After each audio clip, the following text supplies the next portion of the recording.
think that the pickup for the turn was Kappa Cannoneer.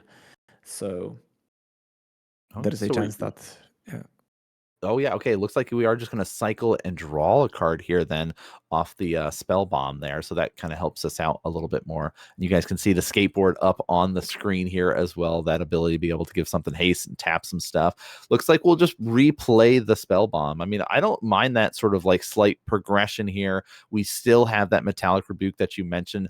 And turn 2 is when the Badger Mole could come down. So this could be a big pivotal turn to kind of try to maybe like put a stopper on Yawgmoth's game plan for a moment here. But fetching it up, let's see what Pietro's going to be trying to deploy on their turn 2. Yeah, and it lined up quite well for Karl, because now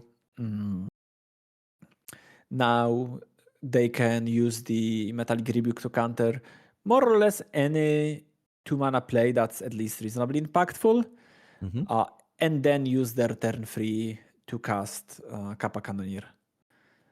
Okay, Dredger's Insight here. Going to be, this goes extremely well with the kind of new way of playing out Yawgmoth. Is when a card leaves your graveyard, you'll be able to gain some life. We're also going to mill some of our cards off the top when we have it enter. Oh, okay. Another little bit of Young Wolf in there. So we can only grab permanents from there. So we see, of course, Green Sun Zenith just immediately put aside. And then we do the quick hand check, confirm maybe what we've got. Do we need the Young Wolf here? Do we need another land to help us out? It looks like we're going to be prioritizing the land, or at least debating about which one to grab here. Yeah. And Dredger's Insight allows Yawgmoth to have an infinite life combo. Yes. Which is Young Wolf with, it's quite multi-layered, I'd say, because there are like 4 cards involved, but already 2 on the board, Young Wolf and Dredger's Insight, as well as Ballista that's in hand.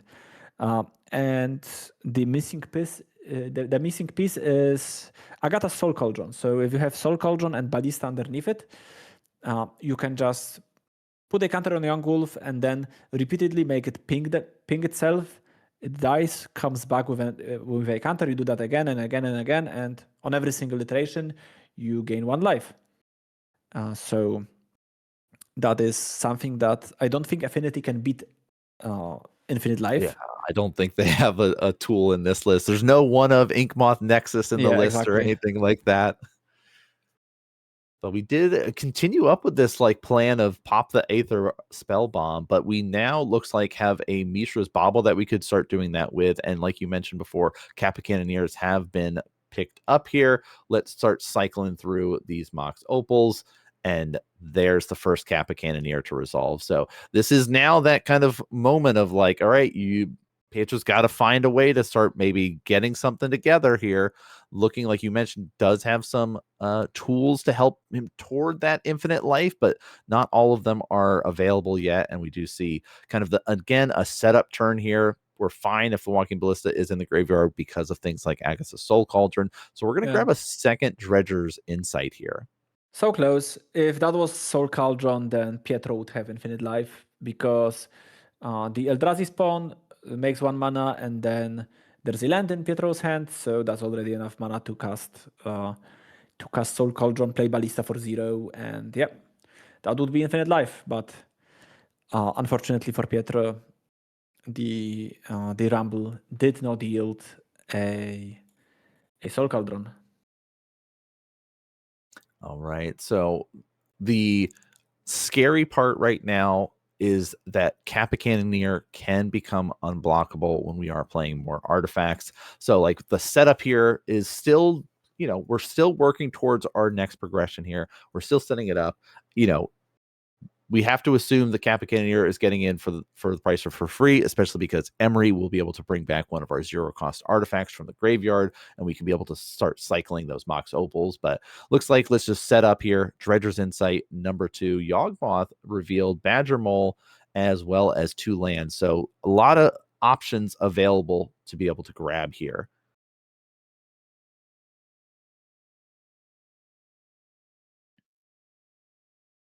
All right, in the tank a little bit of what to grab. Looks like we are going to grab that additional land. I think was that Spymaster's Vault there. Is that one? Yes.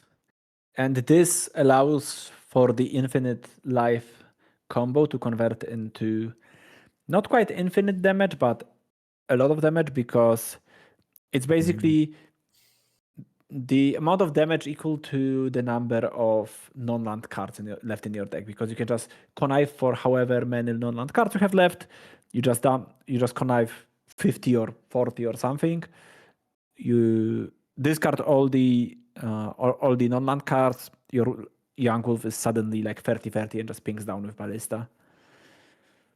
But at this point, I don't assume that Karl will ever tap out of interaction. Like either Niall's Ether Spellbomb or Metallic Rebuke, I think will be held up at all times, because there is, with the clock already in play, I think there is no reason to tap down. And this Kappa Cannoneer is at least 5 damage, at least 6 with whatever Emery casts again, at least 7 with the explosives in Karl hand, and that combined with whatever Emery casts next turn, that's enough to kill Pietro over 2 turns quite comfortably. Yeah, and you see like the kind of counting up and trying to confirm what we've got going on right now. And so Aether Spellbomb is at the moment the debate here. You see it kind of leading out of the graveyard because of the ways that we can bounce things, draw cards with it. We've got a lot of tools, but it's also we have other things we can do here, like the engineered explosive being able to kind of blow up like Dredger's Insights and stuff like that is very tempting at the moment here. You can see this sort of like mathing right at the moment of how we're kind of going through it. Okay, if I do this, if I set this up, right, and just sort of counting out, okay, also this will get 2 extra counters. And so like, sequencing is important and key with this deck here, as the next +1 counter goes on, making that Kappa Cannoneer unblockable with that Aether Spellbomb coming back from the graveyard here. So big hit about to come across, but it's just like confirming and going through things with the Dredger's Insight, making sure everything is set up. But looks like, again, the debate about should we deploy the Engineer Explosive here. I like the popping of the bauble to get a little bit more information to help you make that decision. Yeah, and there is an argument to play another Kappa this turn if you are like concerned about Dredger's Insight just gaining enough life to go out of the range of your kill, but also it's definitely not worth it to like tap down from your interaction in order to do so. So yeah, Karl just playing everything in a nice controlled way. It's not giving Pietro any openings to try and get the win.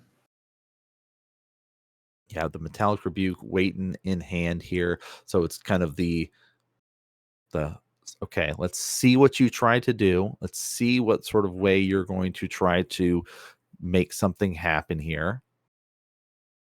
There's a lot of tools available, right? We see another haste undying creature. We of course have the Yawgmoth. We've got the Walking Ballista. So Strangleroot Geist coming down. 2/1 with haste. Walking Ballista for 1. Can be able to remove that counter and shoot our own creatures if we wanted to. Okay, looks like, yeah, we're not gonna say yes to that one. Yeah, and that'll be the scoop up there, because that's basically what will allow some life gain to start taking place. And so can't have that happen. So Karl will be able to take that first game there, leading it up 1-0 here. Yep. And now we got to take a look at the sideboarding and what potential tools they can have. Yeah, I like this. Oh, okay. So we can see a little bit of Karl, like looking at this sheet right there. What is he doing when he's doing that? What's the whole point of that?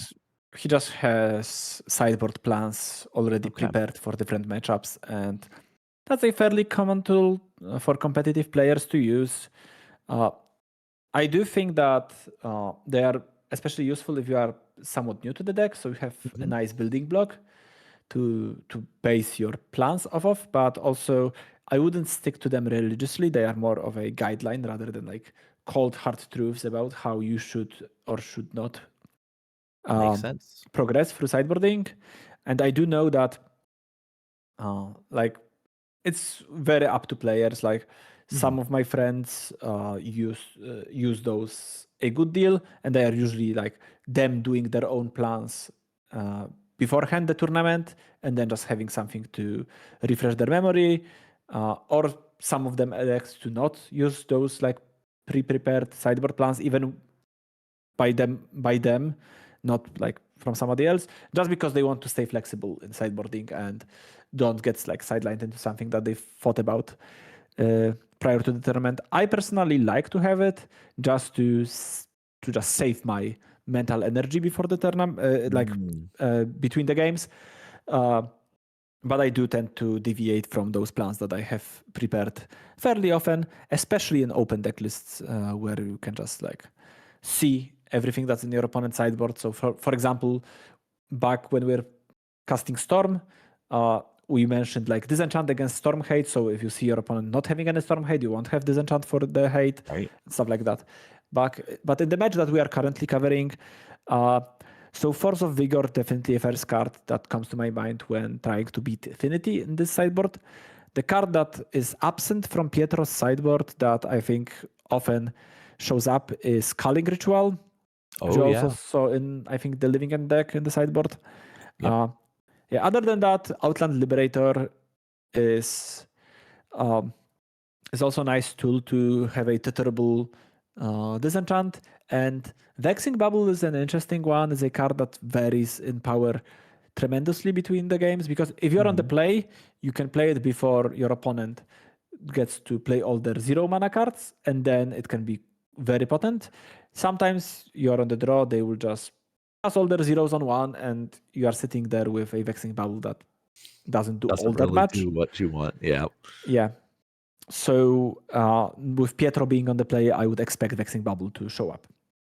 All right. And so Carl's got this affinity list here, also has a couple of tools that could bring in to help.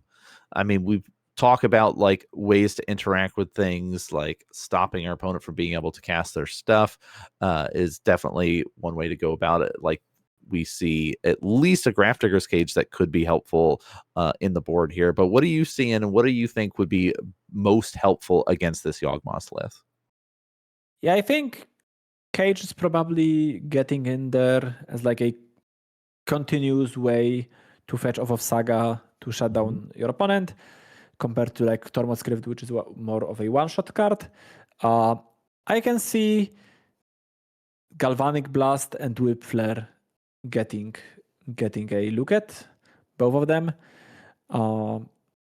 I haven't played that matchup myself, so I'm not quite sure how important dealing with those creatures is this way.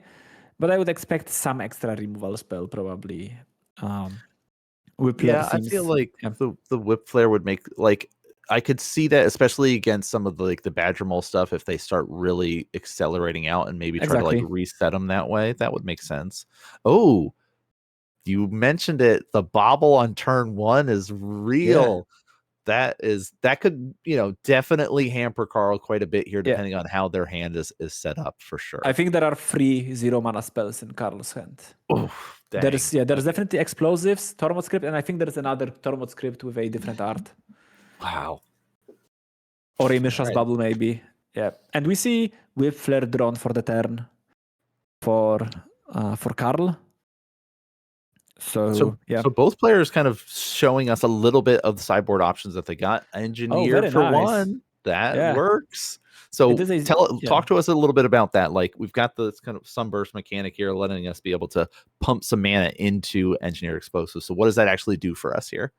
Yeah, so it's close to what we have in Lorwyn now. There's a Vivid mechanic that cares about colors, and it's not exactly that.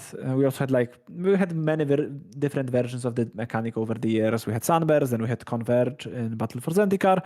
Basically, Explosives costs X to cast, which is usually 0 in this deck, but it also can be cast for like any amount of mana, and it enters with 1 counter for each color of mana used to cast it. And then it has an activated ability of 2 sacrifice explosives and destroy every non-land permanent with the same mana cost as the number of counters